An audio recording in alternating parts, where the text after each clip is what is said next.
Hello guys and welcome back to Planet 40k Necrons. We've got another unit review for you today and we're going to be looking at one of the Canoptek units from the Necrons Index. So before getting into today's video, make sure you are subscribed if you are new around here.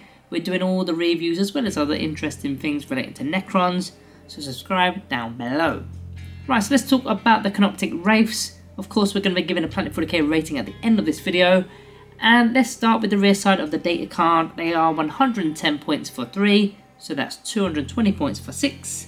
Now they previously were 35 points a model, so that would be 3 would be 105 and 6 would be 210. They're slightly more expensive, but it's not that big of a deal. And in fact, we used to have to pay for weapons. We used to have to pay for the range weapons.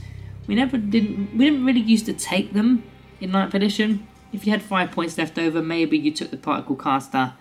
But now we're just getting them as stock because it's a little bit like Age of Sigmar now. We're kind of just getting all the war gear within the cost. So you're getting either 3 or 6 Canoptek Wraiths and they're all equipped with the Vicious Claws. You've got the option of swapping out the Vicious Claws for the Whip Coils if you wanted to. We'll go over the weapons in a minute. But in fact, we've also got the option of adding a ranged weapon, which is either the Particle Caster or the Transdimensional Beamer. But let's flip this card over. First we're going to look at the statistics and kind of compare to 9th edition and how they are going to interact with 10th edition. So they're moving 9 inches, it previously was 12. Everything has got slower in this index at this moment. 9 is still okay. Now in fact, bear in mind that they've got the fly keyword. In fact, we've missed the keywords out. Let's just go back a step. They are beasts, so they can still go through ruin walls, which is good. They've also got fly, which it's not that useful nowadays. It is what it is, right? You've now got to measure diagonally rather than just take unlimited vertical distance like the old days. So when you're going back to that movement of 9 inches with fly, it's okay. It could potentially get them up on top of ruins and stuff, but really you're just going through them anyway because they're beasts. The toughness has gone up to toughness 6 from 5, which is quite tanky. Toughness 6 this edition is pretty good. I mean, there are a lot of like elite infantry and elite models in general that have gone to toughness 6, toughness 7, and the Wraiths are one of them. In fact, our Locust guys have gone up as well to toughness 6, so it makes them a lot more resilient against standard, bolt gunfire and whatnot. It's got a 3+ armor save alongside a 4+ invulnerable save. That's as it was in 9th edition. 3 up armor save, 3 wounds, leadership 8+, objective control is 2, which is as you'd expect. I'm really starting to get annoyed about this leadership being 8+. We're meant to be Necrons, we were so used to having leadership 10 in 9th edition. Now we're having to actually roll for morale or battle shock, and it's annoying when we fail it. But it is what it is, right? Let's move into the range attacks. We've got the Particle Caster, which is one of the options, which is the pistol weapon. This is actually okay. It's got devastating wounds, so if you wound on a 6, it's a mortal wound rather than them getting an invuln save or a normal armor save. It's just a mortal wound. They might have a feel no pain save, don't get me wrong, but it is a mortal wound, so you're kind of getting through a stage of a saving throw. It's also a pistol, so it can be fired into engagement range as well. It's got a 12-inch range. If you're not in engagement range, it's still got 12 inches of range. You're getting an extra attack this edition. You're getting 3 shots per model, so if you've got a unit of 6 of them, that's going to be 18 shots, which is okay. Ballistic skill for the pistols, for some reason, is a 2+. Strength 5, it used to be strength 6, but 5 is okay against infantry. You wounded on 3s, potentially 4s, maybe 5s against toughness 6 and stuff like that. But it's an okay strength, no AP, 1 damage. But there's a decent amount of shots there. You can shoot into engagement range, devastating wounds. I quite like the weapon. It's probably the one I would select out of the 2. Let's get into the second one though. The Transdimensional Beamer. We're not talking about Katana today. The Transdimensional Beamer. It used to have the assault keyword, it has now lost that keyword, so therefore you can't advance and fire with it anymore. But with the beamer, it's still a 4+, so still half a chance of actually missing the roll. Strength 4, minus 2 AP and 3 damage. The damage is high, it's a 3 damage weapon, and yeah, I mean you could potentially pop a Terminator off, but when you got 1 shot per model, if you've got a unit of 6, let's say for example, unit of 6, you're going to get on average 3 hits. Strength 4 going up against toughness, say 5. I mean, already you're looking at one wound there. Then got their invuln save. Half a chance of them actually just shrugging it off. So you might do nothing, you might do something. It's one of them kind of weapons. If you've got a unit of 6 of them, yeah, you will likely get rid of a Terminator, but then you're now paying for all 6 of these models. So you are paying a bit of a tax for these weapons, but I personally prefer the particle casters. I think that's just a better weapon and you can shoot it in engagement if needed. I like the idea of tying units up with my Wraiths. I think that's what they're good at. They're quick enough to get into the face of a shooting unit, preferably infantry so they can't actually fire back. And then when you've got pistols, you're still getting that shooting face to do some damage. The melee weapons, let's start with the Vicious Claws. These are what you get as stock, by the way, the Vicious Claws. 4 attacks, web skill 4+, strength 6, -1 AP, 2 damage. So we lost a bit of AP from 9th edition, but everything else is as it was. It's okay against power armor, because of course strength 6 would wound on a 3+, -1 puts them on a 4+ armor, and 2 damage removes models. On average, you're killing 1.3 Space Marines, 1.3 Guardsmen. You're basically killing a model. You're basically killing a model that's got 2 wounds or less. With the whip coils, however, you're getting double the amount of attacks with 8. You're still hitting on 4, strength 4, no AP, 1 damage. They're better against light infantry, potentially.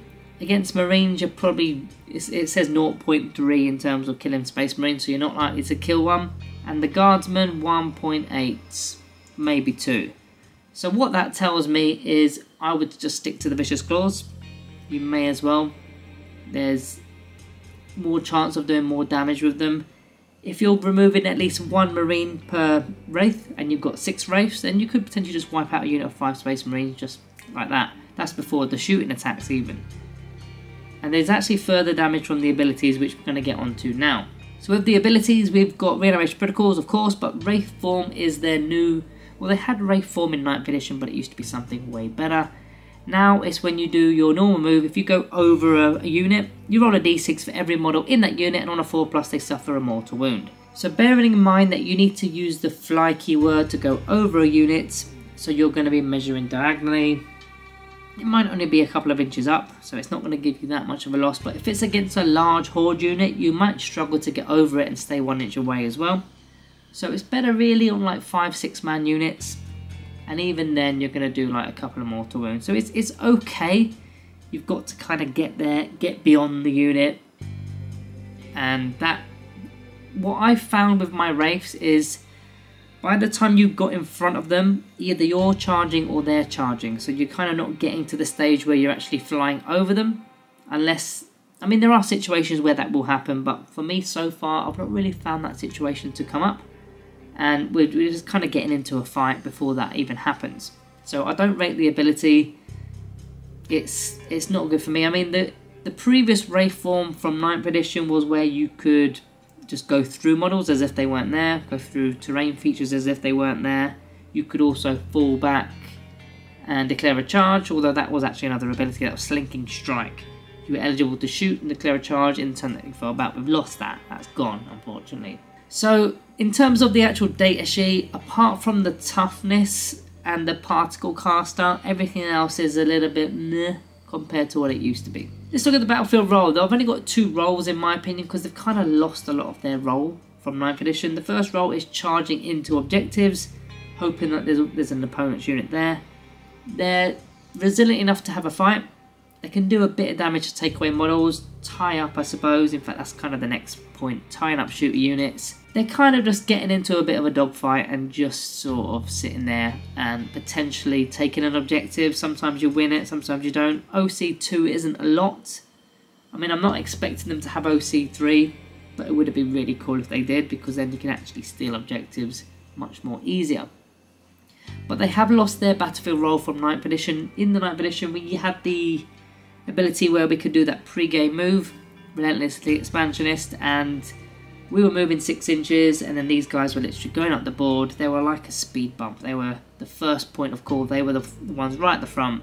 They bought you time, because now while your opponent's dealing with all your Canoptek Wraiths and Canoptek Scarabs, you're pushing the rest of your army up, your warriors, your Lich Guard, whatever you've got going off, and you're pushing onto the objectives, and then we were playing the scoring game, weren't we? But now we're so resilient with Necron Warriors, with Lich Guard, with with the Crypto Thralls in the unit, and the Overlords, or the Lord, and the Technomancer, or Auric and the Diviner. We're so resilient now, with the Reanimator as well, that we don't need these like speed bump units. We don't need them anymore. So we just put our warriors at the front. Let a few die, Undying Legions pops them back up, Resurrection Orb pops them back up, Reanimator in our turn. They come back so easy that we don't need these kind of units anymore, in my opinion.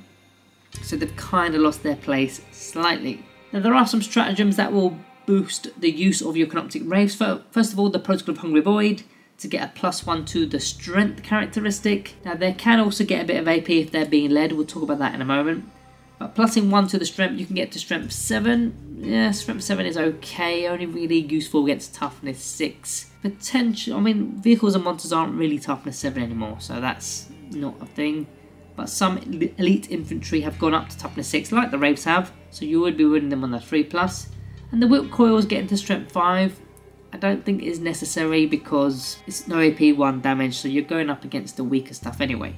So really, I don't know if I would use that stratagem, but you've got the option. Protocol of Undying Legions, if you were to lose one of your models in your opponent's shooting phase or fight phase, you can activate Reanimation Protocols, get D3 wounds back, D3 +1 if you're being led. Again, we'll talk about that in a bit. It probably gets your model back, maybe on 1 wound, maybe on 2 wounds, and it just keeps the unit up and running for slightly longer. Because ideally you want to get to your turn, you want to get to your command phase with a unit intact so that you can use your reanimation protocols in your turn. So yeah, that one is a decent one, but you're likely going to be using that on warriors, Lich Guard, and so on. You've got the Protocol of Conquering Tyrant as well, which this one's situational, but I wanted to throw this one in here. This effectively allows you to re-roll your wound rolls if you're firing at half range. If you're firing at full range and you're being led by a character, you can do it at full range with re-rolls, but because our range attacks are only 12-inch range, it means you're going to have to do this at 6-inch range, so you're lining up a charge anyway. But if you wanted to re-roll, for example, your particle casters with devastating wounds, maybe you want to go for that, and it says you can re-roll the roll, so therefore you could fish for 6s. If you're going up against something quite tough, you can just fish for 6s. Maybe going up against Terminators again, fish for the 6s, and then you're completely ignoring the in-run save. That's something you could do. Now speaking of being led, these two, which are the Hexmark Destroyer and the Technomancer, they can take the Sovereign Coronal Enhancement, which is an aura for all Necron units within 6 inches of the bearer, to act as if they are being led. So they're going to get a +1 to the hit roll with command protocols, and as mentioned, the stratagems will also give you those boosts because you're being led, such as the command protocol of Undying Legions will be D3 +1 wounds instead of D3. Just as an example there. But you've got the Hexmark Destroyer and the Technomancer. They're both lone operatives, so they're useful to be doing this. Now, the Technomancer in particular could just take the Canoptek control node for a +1 to the hit roll, but then you're losing the lone operative ability, 10-inch movement and fly. It's not ideal. I think that piece of war gear kind of sucks. You always go for the Canoptek Cloak.